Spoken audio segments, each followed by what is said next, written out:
പത്താം ക്ലാസ്സിലെ ആദ്യത്തെ ചാപ്റ്ററാണ് വൈദ്യുത പ്രവാഹത്തിന്റെ ഫലങ്ങൾ, എഫക്ട്സ് ഓഫ് ഇലക്ട്രിക് കറന്റ്. നിത്യജീവിതത്തിൽ ഏറ്റവും കൂടുതൽ പ്രയോജനപ്രദമായ ഒരു ഊർജ്ജ രൂപമാണ് വൈദ്യുതി എന്ന് പറയുന്നത്. നാം ഇന്ന് നമ്മുടെ സുഖ സൗകര്യങ്ങൾ വർദ്ധിപ്പിക്കുന്നതിനും നമ്മുടെ പ്രയത്നങ്ങൾ ലഘൂകരിക്കുന്നതിനും വൈദ്യുതി ഉപയോഗിക്കുന്നുണ്ട്. ഈ വൈദ്യുതിയെ ഒരു രൂപത്തിൽ നിന്നും മറ്റൊരു രൂപത്തിലേക്ക് അനായാസേന നമുക്ക് മാറ്റിയെടുക്കാൻ സാധിക്കും. അതാണ് വൈദ്യുതിയുടെ ഏറ്റവും പ്രധാനപ്പെട്ട സവിശേഷത എന്ന് പറയുന്നത്. ഒരു രൂപത്തിൽ നിന്നും, ഒരു ഫോമിൽ നിന്നും മറ്റൊരു ഫോമിലേക്ക് അനായാസേന മാറ്റിയെടുക്കാൻ സാധിക്കുന്ന ഊർജ്ജ രൂപമാണ് വൈദ്യുതി. അതാണ് വൈദ്യുതിയുടെ ഏറ്റവും പ്രധാനപ്പെട്ട സവിശേഷത. ഉദാഹരണത്തിന്, നിങ്ങൾ ഒരു ബൾബിലേക്കാണ് വൈദ്യുതോർജ്ജം കൊടുക്കുന്നതെങ്കിൽ, ഇലക്ട്രിക്കൽ എനർജി നിങ്ങൾ കൊടുക്കുന്നത് ഒരു ബൾബിലേക്കാണെങ്കിൽ, ബൾബ് ആ വൈദ്യുതോർജ്ജത്തെ, ഇലക്ട്രിക്കൽ എനർജിയെ ബൾബ് ലൈറ്റ് എനർജി ആക്കി മാറ്റുന്നു, പ്രകാശോർജ്ജമാക്കി മാറ്റുന്നു. നിങ്ങൾ ബൾബിലേക്ക് വൈദ്യുതി കൊടുക്കുകയാണെങ്കിൽ ബൾബ് വൈദ്യുതോർജ്ജത്തെ, ഇലക്ട്രിക്കൽ എനർജിയെ ലൈറ്റ് എനർജി ആക്കി മാറ്റുന്നു, പ്രകാശോർജ്ജമാക്കി മാറ്റുന്നു. അതേസമയത്ത് നിങ്ങളൊരു ഫാനിലേക്കാണ് വൈദ്യുതി കൊടുക്കുന്നതെങ്കിൽ ഫാൻ ആ വൈദ്യുതോർജ്ജത്തെ യാന്ത്രികോർജ്ജമാക്കി മാറ്റുന്നു, മെക്കാനിക്കൽ എനർജി ആക്കി മാറ്റുന്നു. അപ്പൊ ബൾബിലേക്ക് നിങ്ങൾ പ്രകാശം കൊടുക്കുകയാണെങ്കിൽ ബൾബ് വൈദ്യുതോർജ്ജത്തെ പ്രകാശോർജ്ജമാക്കി മാറ്റും. ഫാനിലേക്കാണ് നിങ്ങൾ വൈദ്യുതി കൊടുക്കുന്നതെങ്കിൽ ഫാൻ വൈദ്യുതോർജ്ജത്തെ യാന്ത്രികോർജ്ജമാക്കി മാറ്റും, മെക്കാനിക്കൽ എനർജി ആക്കി മാറ്റും. ഇനി അതേ സമയത്ത് നിങ്ങൾ ഒരു അയൺ ബോക്സിലേക്കാണ് വൈദ്യുതി കൊടുക്കുന്നതെങ്കിൽ, നമ്മുടെ വീട്ടിൽ ഉപയോഗിക്കുന്ന ഉപകരണങ്ങളാണ് ഇതെല്ലാം, എല്ലാ വൈദ്യുത ഉപകരണങ്ങളാണ്. നിങ്ങൾ ഒരു അയൺ ബോക്സിലേക്കാണ് വൈദ്യുതി കൊടുക്കുന്നതെങ്കിൽ അയൺ ബോക്സ് ഈ വൈദ്യുതോർജ്ജത്തെ ഹീറ്റ് എനർജി ആക്കി മാറ്റും, ഇലക്ട്രിക്കൽ എനർജിയെ ഹീറ്റ് എനർജി ആക്കി മാറ്റും, താപോർജ്ജമാക്കി മാറ്റും.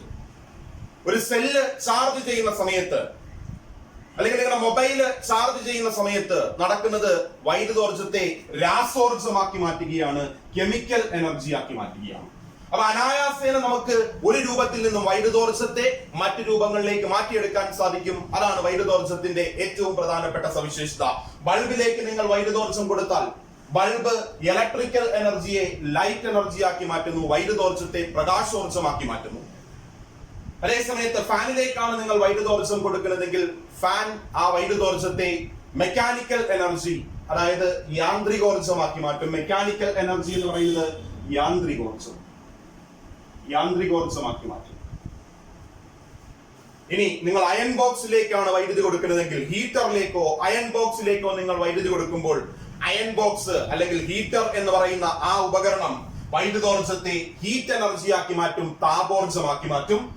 ദെൻ നമ്മൾ ഒരു ബാറ്ററി അല്ലെങ്കിൽ ഒരു മൊബൈൽ ചാർജ് ചെയ്യുന്ന സമയത്ത് നടക്കുന്നത് വൈദ്യുതോർജ്ജത്തെ രാസോർജ്ജമാക്കി മാറ്റുകയാണ്. അപ്പൊ അത്തരത്തില് അനായാസേന മറ്റ് ഊർജ്ജ രൂപങ്ങളാക്കി മാറ്റാൻ സാധിക്കുന്ന ഒരു ഊർജ്ജ രൂപമാണ് വൈദ്യുതി എന്ന് പറയുന്നത്. അതാണ് വൈദ്യുതിയുടെ ഏറ്റവും പ്രധാനപ്പെട്ട സവിശേഷത.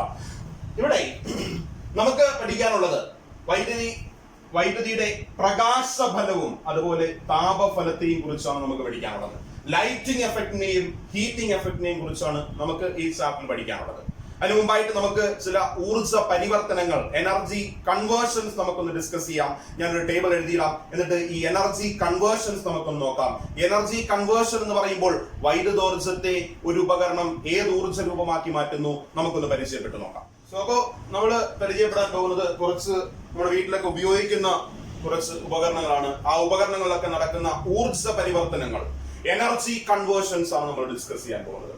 ആദ്യമായി ഇലക്ട്രിക് സ്റ്റൗവിൽ നടക്കുന്ന ഊർജ്ജ പരിവർത്തനം എന്ന് പറയുന്നത്, ഇലക്ട്രിക് സ്റ്റൗ ഊർജ്ജ പരിവർത്തനം എന്താണെന്ന് ചോദിക്കുമ്പോൾ ഇലക്ട്രിക്കൽ എനർജിയെ ഹീറ്റ് എനർജി ആക്കി മാറ്റുന്നു, വൈദ്യുതോർജ്ജത്തെ താപോർജ്ജമാക്കി മാറ്റുന്നു.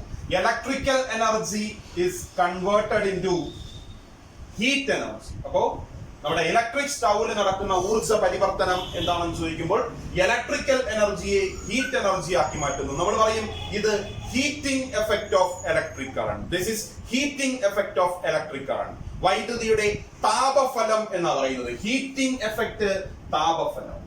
ഹീറ്റിംഗ് എഫക്ട് മലയാളത്തിൽ പറയും താപഫലം. ഇതാണ് വൈദ്യുതിയുടെ താപഫലം. എന്താ താപഫലം എന്ന് പറയുന്നത്? വൈദ്യുതോർജ്ജത്തെ ഒരു ഉപകരണത്തിലേക്ക്, ഒരു വൈദ്യുതോപകരണത്തിലേക്ക് നിങ്ങൾ വൈദ്യുതോർജ്ജത്തെ കൊടുത്തു, ആ ഉപകരണം അതിനെ താപോർജ്ജമാക്കി മാറ്റി. വൈദ്യുതിയുടെ താപഫലം എന്നാണ് പറയുന്നത്. രണ്ടാമത്തത് ഇലക്ട്രിക് ബൾബ്. നമുക്കറിയാവുന്ന കാര്യമാണ്, ഞാൻ നേരത്തെ പറഞ്ഞ കാര്യവുമാണ്. ഇലക്ട്രിക് ബൾബ്, ഇലക്ട്രിക് ബൾബിൽ നടക്കുന്ന എനർജി കൺവേർഷൻ ഇലക്ട്രിക്കൽ എനർജിയെ, വൈദ്യുതോർജ്ജത്തെ പ്രകാശോർജ്ജമാക്കി മാറ്റുന്നു, ലൈറ്റ് എനർജി ആക്കി മാറ്റുന്നു. ഇലക്ട്രിക് ബൾബ് ചെയ്യുന്ന പ്രവർത്തനം എന്താണ്? ബൾബിലേക്ക് നിങ്ങൾ വൈദ്യുതോർജ്ജം കൊടുത്തപ്പോൾ ബൾബ് ഈ വൈദ്യുതോർജ്ജത്തെ പ്രകാശോർജ്ജമാക്കി മാറ്റി. Electrical energy is converted into light energy. നമ്മൾ പറയും പ്രകാശബലം, വൈദ്യുതിയുടെ പ്രകാശബലം. Lighting effect of electric current. ആദ്യം പറഞ്ഞത് heating effect of electric current, ഇപ്പോൾ പറയുന്നു lighting effect of electric current. വൈദ്യുതിയെ പ്രകാശോർജ്ജമാക്കി മാറ്റി. മൂന്നാമതായിട്ട് വൈദ്യുത ഫാൻ. ഇതെല്ലാം നമ്മുടെ വീട്ടിൽ ഉപയോഗിക്കുന്ന ഉപകരണങ്ങളാണ്. വൈദ്യുത ഫാൻ. വൈദ്യുത ഫാനിലേക്ക് നിങ്ങൾ വൈദ്യുതി കൊടുക്കുമ്പോൾ, ഫാനിലേക്ക് നിങ്ങൾ വൈദ്യുതി കൊടുക്കുമ്പോൾ അത് കറങ്ങുകയാണ്. കറങ്ങുക എന്ന് പറയുമ്പോൾ മെക്കാനിക്കൽ എനർജി ആയിട്ട് മാറി, യാന്ത്രികോർജ്ജമായിട്ട് മാറി. അവിടെ നടക്കുന്ന എനർജി കൺവേർഷൻ ഇങ്ങനെയാണ്: ഇലക്ട്രിക്കൽ എനർജിയെ മെക്കാനിക്കൽ എനർജിയാക്കി മാറ്റുന്നു, യാന്ത്രികോർജ്ജമാക്കി മാറ്റുന്നു. വൈദ്യുതോർജ്ജത്തെ യാന്ത്രികോർജ്ജമാക്കി മാറ്റുന്നു. നമ്മൾ പറയും വൈദ്യുതിയുടെ യാന്ത്രിക ഫലം. യാന്ത്രിക ഫലം, mechanical effects of electric current. അപ്പൊ ആദ്യം heating effect, then lighting effect, then mechanical effects of electric current, then storage battery. Battery നമ്മൾ ചാർജ് ചെയ്ത് ഉപയോഗിക്കുന്ന ബാറ്ററികളുണ്ട്. ക്യാമറയിൽ ഉപയോഗിക്കുന്ന ബാറ്ററി, നിങ്ങളുടെ മൊബൈൽ ഫോണിൽ ഉപയോഗിക്കുന്ന ബാറ്ററിയൊക്കെ ചാർജ് ചെയ്ത് ഉപയോഗിക്കാൻ സാധിക്കുന്ന ബാറ്ററികളാണ്. അപ്പൊ അവിടെ നിങ്ങൾ മൊബൈല് നിങ്ങൾ പ്ലഗിലേക്ക് കുത്തിയിടുന്നു. പ്ലഗിലേക്ക് കുത്തിയിടുമ്പോൾ നിങ്ങൾ ബാറ്ററിയിലേക്ക് കൊടുക്കുന്നത് വൈദ്യുതോർജ്ജമാണ്, ഇലക്ട്രിക്കൽ എനർജിയാണ് നിങ്ങൾ സപ്ലൈ ചെയ്യുന്നത്. ആ ഇലക്ട്രിക്കൽ എനർജിയെ, ആ വൈദ്യുതോർജ്ജത്തെ ഈ സെല്ല് അല്ലെങ്കിൽ ഈ ബാറ്ററി കെമിക്കൽ എനർജി ആക്കി മാറ്റും. കെമിക്കൽ എനർജി എന്ന് പറയുമ്പോൾ രാസോർജ്ജം, നമ്മൾ പറയും വൈദ്യുതിയുടെ രാസഫലം. Induction cooker. ഇൻഡക്ഷൻ കുക്കറിനകത്ത് നടക്കുന്നതും നേരത്തെ പറഞ്ഞതുപോലെ തന്നെയാണ്. ഇലക്ട്രിക്കൽ എനർജിയെ ഹീറ്റ് എനർജി ആക്കി മാറ്റുന്നു, വൈദ്യുതോർജ്ജത്തെ താപോർജ്ജമാക്കി മാറ്റുന്നു. Then electric motor. Electric motor. Electric മോട്ടറിൽ നടക്കുന്ന എനർജി കൺവേർഷൻ എന്താണെന്ന് ചോദിക്കുമ്പോൾ ഇലക്ട്രിക്കൽ എനർജിയെ മെക്കാനിക്കൽ എനർജി ആക്കി മാറ്റും. ഇലക്ട്രിക്കൽ എനർജിയെ, വൈദ്യുതോർജ്ജത്തെ യാന്ത്രികോർജ്ജമാക്കി മാറ്റുന്നു. ഇനി ഇലക്ട്രിക് ബെല്ല്, നമ്മുടെ വീട്ടിലൊക്കെയുള്ള കോളിംഗ് ബെല്ല്, ഇലക്ട്രിക് ബെല്ല് വൈദ്യുതോർജ്ജത്തെ ശബ്ദോർജ്ജമാക്കി മാറ്റുകയാണ് ചെയ്യുന്നത്. ഇലക്ട്രിക് ബെൽ എന്താ ചെയ്യുന്നതെന്ന് ചോദിച്ചാൽ electrical energy is converted into sound energy. വൈദ്യുതോർജ്ജത്തെ ശബ്ദോർജ്ജമാക്കി മാറ്റുന്നു. മിക്സി. മിക്സിയിൽ നടക്കുന്നത് ഇലക്ട്രിക്കൽ എനർജിയെ മെക്കാനിക്കൽ എനർജി ആക്കി മാറ്റുന്നു. മെക്കാനിക്കൽ എനർജി എന്ന് പറയുമ്പോൾ യാന്ത്രികോർജ്ജമാക്കി മാറ്റുന്നു. അപ്പൊ ഇതെല്ലാം നമ്മുടെ വീടുകളിൽ ഉപയോഗിക്കുന്ന ഉപകരണങ്ങളാണ്. ഈ ഉപകരണങ്ങളെല്ലാം തന്നെ ഞാൻ ഈ പറയുന്ന അല്ലെങ്കിൽ ഈ പറയപ്പെട്ട ഏതെങ്കിലും ഒരു തത്വത്തെ അടിസ്ഥാനമാക്കി പ്രവർത്തിക്കുന്നതാണ്. ഒന്നുകിൽ താപഫലം, അല്ലെങ്കിൽ പ്രകാശഫലം, അല്ലെങ്കിൽ യാന്ത്രിക ഫലം, അല്ലെങ്കിൽ രാസഫലം. ഇതിൽ ഏതെങ്കിലും ഒരു തത്വത്തെ ആസ്പദമാക്കി പ്രവർത്തിക്കുന്ന ഉപകരണങ്ങളാണ് ഇതെല്ലാം. ഒന്നുകൂടെ, ഇലക്ട്രിക് സ്റ്റൗവിൽ നടക്കുന്ന എനർജി കൺവേർഷൻ എന്താണെന്ന് ചോദിക്കുമ്പോൾ ഇലക്ട്രിക്കൽ എനർജിയെ ഹീറ്റ് എനർജി ആക്കി മാറ്റുന്നു. നമ്മൾ അതിനെ വിളിക്കുന്നവരാണ് heating effect of electric current, വൈദ്യുതിയുടെ താപഫലം. ഇലക്ട്രിക് ബൾബിൽ നടക്കുന്നത് ഇലക്ട്രിക്കൽ എനർജിയെ ലൈറ്റ് എനർജി ആക്കി മാറ്റുന്നു, വൈദ്യുതോർജ്ജത്തെ പ്രകാശോർജ്ജമാക്കി മാറ്റുന്നു. നമ്മൾ പറയും വൈദ്യുതിയുടെ പ്രകാശഫലം. വൈദ്യുത ഫാനിൽ നടക്കുന്നത് ഇലക്ട്രിക്കൽ എനർജിയെ മെക്കാനിക്കൽ എനർജി ആക്കി മാറ്റുന്നു, യാന്ത്രികോർജ്ജമാക്കി മാറ്റുന്നു, വൈദ്യുതോർജ്ജത്തെ യാന്ത്രികോർജ്ജമാക്കി മാറ്റുന്നു, യാന്ത്രിക ഫലം എന്നാണ് വിളിക്കുന്നത്. സ്റ്റോറേജ് ബാറ്ററിയിൽ നടക്കുന്നത് ഇലക്ട്രിക്കൽ എനർജിയെ കെമിക്കൽ എനർജി ആക്കി മാറ്റുന്നു, നമ്മൾ പറയും രാസഫലം. നമ്മുടെ വീട്ടിൽ ഉപയോഗിക്കുന്ന ഉപകരണങ്ങളെല്ലാം തന്നെ ഇതിൽ ഏതെങ്കിലും ഒരു തത്വത്തെ ആസ്പദമാക്കി പ്രവർത്തിക്കുന്ന ഉപകരണങ്ങളാണ്. ഇതാണ് വൈദ്യുതിയുടെ ഏറ്റവും പ്രധാനപ്പെട്ട സവിശേഷത എന്ന് പറയുന്നത്. എന്താണെന്ന് ചോദിക്കുമ്പോൾ ഒരു രൂപത്തിൽ നിന്നും അല്ലെങ്കിൽ വൈദ്യുതിയെ മറ്റ് ഊർജ രൂപങ്ങളാക്കി അനായാസേന മാറ്റുവാൻ സാധിക്കുന്ന ഊർജ രൂപമാണ് വൈദ്യുതി. മറ്റ് ഊർജ രൂപങ്ങളാക്കി അനായാസേന മാറ്റുവാൻ സാധിക്കുന്ന ഊർജ രൂപമാണ് വൈദ്യുതി. അതാണ് വൈദ്യുതിയുടെ ഏറ്റവും പ്രധാനപ്പെട്ട സവിശേഷത എന്ന് പറയുന്നത്. അപ്പൊ നമ്മള് വൈദ്യുതിയുടെ താപഫലം, രാസഫലം, യാന്ത്രിക ഫലം, പ്രകാശഫലം ഇതെല്ലാം നമ്മൾ കണ്ടു. ഒരു ഉപകരണത്തിൽ വൈദ്യുതിയുടെ ഫലം എന്താന്ന് ചോദിക്കുമ്പോൾ, എന്താണ് വൈദ്യുതിയുടെ ഫലം എന്ന് ചോദിക്കുമ്പോൾ അതിന്റെ ഡെഫിനിഷൻ ഇങ്ങനെയാണ്: ഉപകാരപ്രദമായ ഏത് ഊർജ രൂപത്തിലേക്കാണോ ഒരു വൈദ്യുതോപകരണം ഉപകാരപ്രദമായ ഏത് ഊർജ രൂപത്തിലേക്കാണോ വൈദ്യുതിയെ മാറ്റുന്നത്, അതാണ് ആ ഉപകരണത്തിലെ വൈദ്യുതിയുടെ ഫലം. ഒന്നുകൂടെ, ഒരു വൈദ്യുതോപകരണം വൈദ്യുതിയെ ഉപകാരപ്രദമായ ഏത് രൂപത്തിലേക്കാണോ മാറ്റുന്നത്, ഇതെല്ലാം നമുക്ക് ഉപകാരപ്രദമായ രൂപങ്ങളായിരുന്നു. ഒരു വൈദ്യുതോപകരണം വൈദ്യുതിയെ ഉപകാരപ്രദമായ ഏത് രൂപത്തിലേക്കാണോ മാറ്റുന്നത്, അതാണ് ആ ഉപകരണത്തിലെ വൈദ്യുതിയുടെ ഫലം എന്ന് പറയുന്നത്. The useful form of energy into which an electrical device converts electricity is considered as the effect of electric current on that device. The useful form of energy into which an electrical device converts electricity is considered as the effect of electric current on that device. ഏത് ഊർജ്ജ രൂപത്തിലേക്കാണോ മാറ്റുന്നത്, ഉപകാരപ്രദമായ ഏത് ഊർജ്ജ രൂപത്തിലേക്കാണോ വൈദ്യുതിയെ മാറ്റിയത്, അതാണ് ആ ഉപകരണത്തിലെ വൈദ്യുതിയുടെ ഫലം എന്ന് പറയുന്നത്. അപ്പൊ നമ്മൾ വൈദ്യുതിയുടെ ഫലങ്ങളൊക്കെ നമ്മൾ പഠിച്ചു.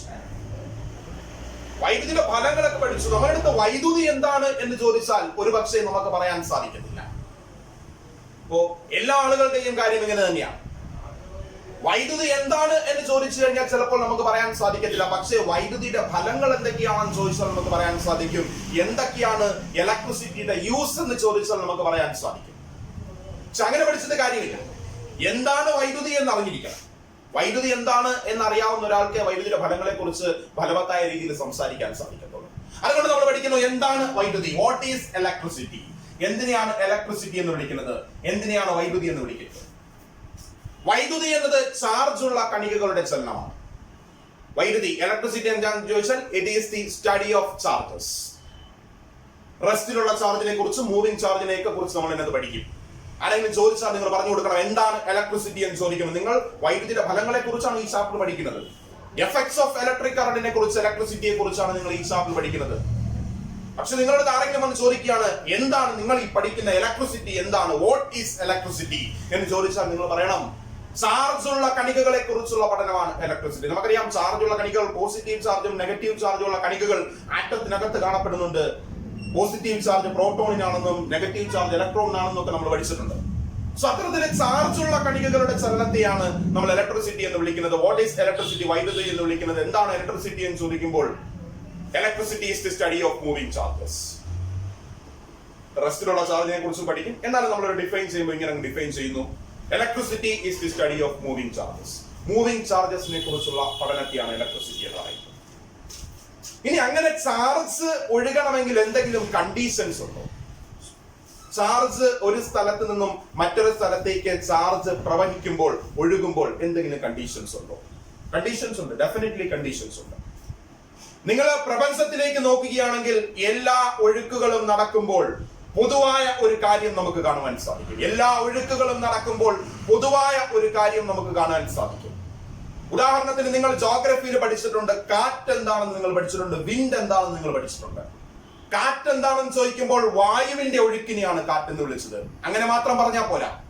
എന്താണ് കാറ്റ് എന്ന് ചോദിക്കുമ്പോൾ മർദ്ദം കൂടിയ ഭാഗത്ത് നിന്നും മർദ്ദം കുറഞ്ഞ ഭാഗത്തേക്കുള്ള വായുവിന്റെ ഒഴുക്കിനെയാണ് കാറ്റ് എന്ന് വിളിക്കുന്നത്. എങ്ങനെ?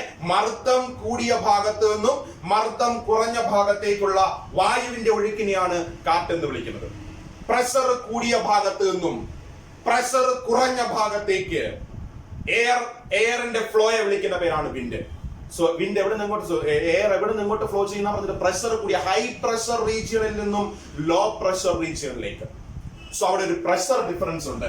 വിൻഡിന്റെ ഫ്ലോ നടന്നപ്പോൾ there is a pressure difference. Pressure difference, മർദ്ദത്തിൽ വ്യത്യാസമുണ്ട്. മർദ്ദ വ്യത്യാസം. എയറിന്റെ ഫ്ലോ അങ്ങനെയാണ് നടന്നത്. മർദ്ദം കൂടിയ ഭാഗത്ത് നിന്നും മർദ്ദം കുറഞ്ഞ ഭാഗത്തേക്കാണ് എയറിന്റെ ഫ്ലോ നടന്നത്. ആ ഫ്ലോയെയാണ് നമ്മൾ കാറ്റ് എന്ന പേരിൽ വിളിച്ചത്.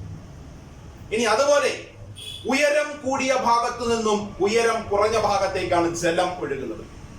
ഉയരം കൂടിയ ഭാഗത്ത് നിന്നും ഉയരം കുറഞ്ഞ ഭാഗത്തേക്കാണ് ജലത്തിന്റെ ഒഴുക്ക് നടക്കുന്നത്. അവിടെയുണ്ട് ഉയരത്തിൽ വ്യത്യാസമുണ്ട്, ഹൈറ്റിൽ വ്യത്യാസമുണ്ട്. അപ്പൊ ഇവിടെ എല്ലാം നമുക്ക് പൊതുവായിട്ട് കാണാൻ സാധിക്കുന്ന ഒരു വ്യത്യാസം. മർദ്ദത്തിൽ വ്യത്യാസം, ഉയരത്തിൽ വ്യത്യാസം. ഉയരത്തിൽ വ്യത്യാസം ഉള്ളത് കൊണ്ടാണ് ജലം ഒഴുകിയത്.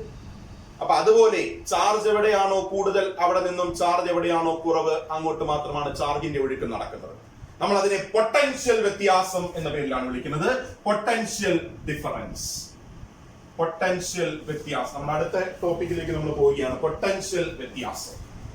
പൊട്ടൻഷ്യൽ വ്യത്യാസം, potential difference. Potential difference, potential വ്യത്യാസം. അപ്പോ ഒന്നുകൂടെ ഞാൻ പറയാ, കാറ്റ് എന്താണെന്ന് ചോദിച്ചപ്പോൾ മർദ്ദം കൂടിയ ഭാഗത്ത് നിന്നും മർദ്ദം കുറഞ്ഞ ഭാഗത്തേക്കുള്ള വായുവിന്റെ ചലനത്തെയാണ് കാറ്റെന്ന് വിളിച്ചത്. ഹൈ പ്രഷർ റീജിയനിൽ നിന്നും ലോ പ്രഷർ റീജിയനിലേക്കുള്ള എയറിന്റെ ഫ്ലോയെ വിളിച്ച പേരാണ് വിൻഡ്. ജലം ഒഴുകിയത് എങ്ങനെയാണ്? ജലം ഒഴുകിയത് ഉയരം കൂടിയ ഭാഗത്ത് നിന്നും ഉയരം കുറഞ്ഞ ഭാഗത്തേക്കാണ് ജലത്തിന്റെ ഒഴുക്ക് നടന്നത്. അപ്പൊ എല്ലായിടത്തും വ്യത്യാസം ഉണ്ടായിരുന്നു. ഞാൻ ഈ പറഞ്ഞ രണ്ടിടത്തും വ്യത്യാസമുണ്ട്. ആദ്യത്തെ കേസിൽ മർദ്ദം, പ്രഷർ വ്യത്യാസമായിരുന്നു. രണ്ടാമത്തെ കേസിൽ ഉയരത്തിൽ വ്യത്യാസം ഉണ്ടായിരുന്നു. ചാർജിന്റെ കേസിലും അങ്ങനെ തന്നെയാണ്. ചാർജിന്റെ ഒഴുക്കിനെയാണ് നമ്മൾ വൈദ്യുതി എന്ന് വിളിച്ചത്. ചാർജുള്ള കണികകളുടെ ചലനത്തെയാണ് നമ്മൾ, ഒഴുക്കിനെയാണ് നമ്മൾ വൈദ്യുതി എന്ന് വിളിച്ചത്. അങ്ങനെ ഒഴുക്ക് നടക്കണമെങ്കിൽ പൊട്ടൻഷ്യൽ വ്യത്യാസം ഉണ്ടായിരിക്കണം. ഈ പൊട്ടൻഷ്യൽ വ്യത്യാസം ഉണ്ടെങ്കിൽ മാത്രമേ ചാർജിന്റെ കോൺസെൻട്രേഷൻ ഒരിടത്ത് കൂടുതലായിരിക്കണം, ഒരിടത്ത് കുറവായിരിക്കണം. കൂടുതലുള്ള ഭാഗത്ത് നിന്നും കുറഞ്ഞ ഭാഗത്തേക്കാണ് ചാർജിന്റെ ചലനം നടക്കുന്നത്. നമ്മൾ അതിനെ പൊട്ടൻഷ്യൽ വ്യത്യാസം എന്നാണ് വിളിക്കുന്നത്. ഈ പൊട്ടൻഷ്യൽ വ്യത്യാസത്തിന്റെ യൂണിറ്റ് നിങ്ങൾ പഠിച്ചിട്ടുണ്ടായിരിക്കാം. പൊട്ടൻഷ്യൽ വ്യത്യാസത്തിന്റെ യൂണിറ്റ് എന്ന് പറയുന്നത് വോൾട്ട് ആണ്. വോൾട്ട് ആണ് പൊട്ടൻഷ്യൽ വ്യത്യാസത്തിന്റെ യൂണിറ്റ്. ഇനി ആ പൊട്ടൻഷ്യൽ വ്യത്യാസം എപ്പോഴാണ് 1 വോൾട്ട് എന്ന് പറയുന്നത്? നമ്മൾ അതിനെയാണ് നോക്കുന്നത്. 1 വോൾട്ട് പൊട്ടൻഷ്യൽ വ്യത്യാസം എന്താണ് എന്ന് പഠിക്കാൻ പോവുകയാണ്. 1 വോൾട്ട് പൊട്ടൻഷ്യൽ വ്യത്യാസം എന്ന് പറഞ്ഞാൽ എന്താണ്? 1 വോൾട്ട് പൊട്ടൻഷ്യൽ വ്യത്യാസം എന്ന് പറഞ്ഞാൽ എന്താണ്? ഈ ചാർജിന്റെ ചലനം നടക്കുന്നത് ഒരു കണ്ടക്ടറിലൂടെയാണ്. ചാർജുള്ള കണികകളുടെ ചലനം നടക്കുന്നത് ഒരു ചാലകത്തിലൂടെയാണ്. എന്റെ കയ്യിൽ ഒരു ചാലകമുണ്ട്. ആ ചാലകം ഞാൻ ഇവിടെ വരയ്ക്കുകയാണ്. AB എന്ന് പറയുന്ന ഒരു ചാലകം എന്റെ കയ്യിലുണ്ടെന്ന് വിചാരിക്കുക. എയിൽ നിന്നും ചാർജിന് ബിയിലേക്ക് എത്തണമെങ്കിൽ, ചലിക്കണമെങ്കിൽ, എയിൽ നിന്നും ബിയിലേക്ക് ചാർജ് ചലിക്കണമെങ്കിൽ എക്കും ബിക്കും ഇടയിൽ പൊട്ടൻഷ്യൽ വ്യത്യാസം ഉണ്ടായിരിക്കണം. ഇവിടെ നിന്നും ഇവിടേക്ക് വായുവിന് ചലിക്കണമെങ്കിൽ മർദ്ദത്തിൽ വ്യത്യാസം ഉണ്ടായിരിക്കണം. അതുപോലെ ഉയരത്തിൽ വ്യത്യാസം വന്നപ്പോഴാണ് ജലം ഒഴുകിയത്. എയിൽ നിന്നും ബിയിലേക്ക് എന്റെ കയ്യിലുള്ള കണ്ടക്ടറാണ് AB എന്ന് പറയുന്നത്. AB എന്ന് പറയുന്നത് എന്റെ കയ്യിലുള്ള ചാലകമാണ്. ആ ചാലകത്തിലൂടെ ചാർജ് ചലിക്കണമെങ്കിൽ എക്കും ബിക്കും ഇടയിൽ പൊട്ടൻഷ്യൽ വ്യത്യാസം ഉണ്ടായിരിക്കണം. പൊട്ടൻഷ്യൽ വ്യത്യാസം ഉണ്ടെങ്കിൽ മാത്രമേ എയിൽ നിന്നും ബിയിലേക്ക് ചാർജ് ചലിക്കത്തുള്ളൂ. ഞാൻ പറയാൻ പോകുന്നത് എന്താണ് 1 വോൾട്ട് പൊട്ടൻഷ്യൽ വ്യത്യാസം. 1 വോൾട്ട് പൊട്ടൻഷ്യൽ വ്യത്യാസം എന്താണെന്ന് പറയാൻ പോകുന്നത്. ശ്രദ്ധിക്കാം.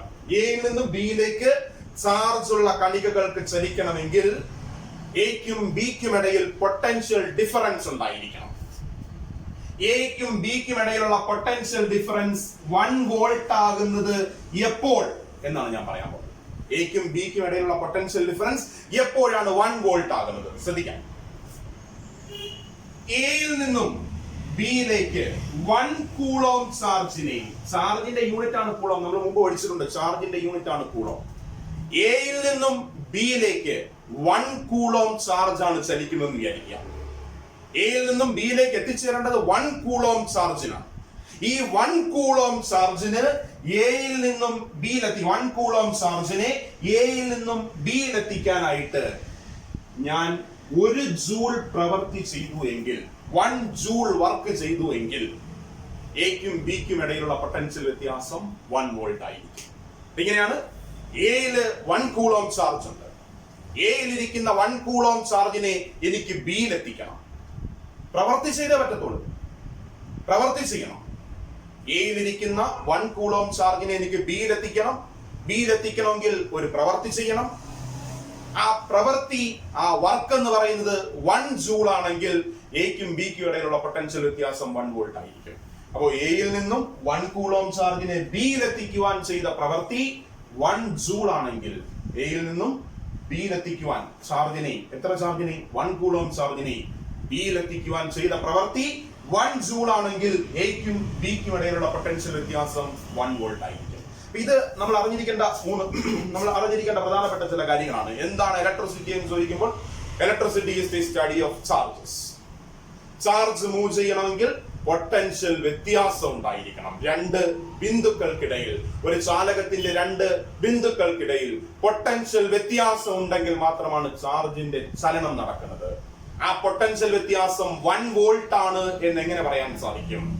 ഒരു കൂളോം ചാർജിനെ ഒരു പോയിന്റിൽ നിന്നും മറ്റൊരു പോയിന്റിലേക്ക് എത്തിച്ചപ്പോൾ 1 ജൂള് വർക്കാണ് ചെയ്തതെങ്കിൽ 1 ജൂൾ വർക്കാണ് ചെയ്തതെങ്കിൽ നമുക്ക് പറയാൻ സാധിക്കും എക്കും ബിക്കും ഇടയിലുള്ള പൊട്ടൻഷ്യൽ വ്യത്യാസം എന്ന് പറയുന്നത് 1 വോൾട്ട് ആണെന്ന് പറയാൻ സാധിക്കും. അപ്പൊ എക്കും ബിക്കും ഇടയിൽ 1 വോൾട്ട് പൊട്ടൻഷ്യൽ വ്യത്യാസം ഉണ്ടെങ്കിൽ ഒരു കൂളോം ചാർജിനെ എയിൽ നിന്നും ബിയിൽ എത്തിക്കുവാൻ എത്ര ജൂൾ വർക്ക് ചെയ്താൽ മതി?